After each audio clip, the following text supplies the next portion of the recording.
Les principales raisons pour lesquelles je suis impliqué dans cette cause, on peut dire, c'est que même dans la plus sombre noirceur, vous verrez toujours cette petite flamme qui se manifeste à travers un sourire. Et cette petite flamme vaut des milliers de kilomètres à parcourir parce qu'elle se trouve partout où vous pouvez apporter de l'aide. Et pour moi, le spectacle se trouve là. Il y a des histoires horribles, affreuses, inconcevables.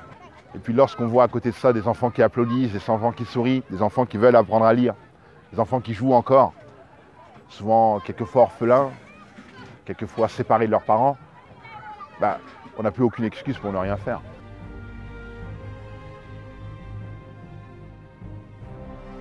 On a pu constater le travail des personnes qui sont sur place, de l'équipe de l'UNICEF ou d'autres, et qui arrivent à trouver des solutions pour rassembler les gens malgré ces conditions-là.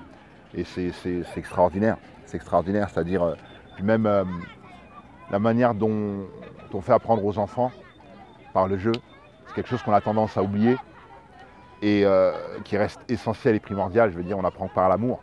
Et c'est sûr que des enfants qui jouent, il suffit de trouver des manières de faire et ils apprennent tout. Ils apprennent tout, même l'espoir, ils l'apprennent.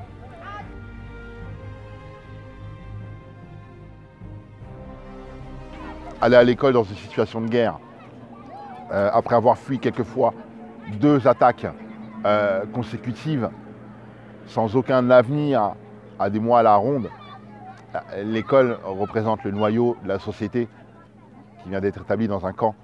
Donc pour moi, tout se passe à l'école, c'est-à-dire que l'école, déjà, ça les occupe, ça les réunit, ça les rassemble, parce qu'on a pu constater ce matin que les professeurs étaient souvent obligés de parler plusieurs langues pour pouvoir donner cours à plusieurs ethnies.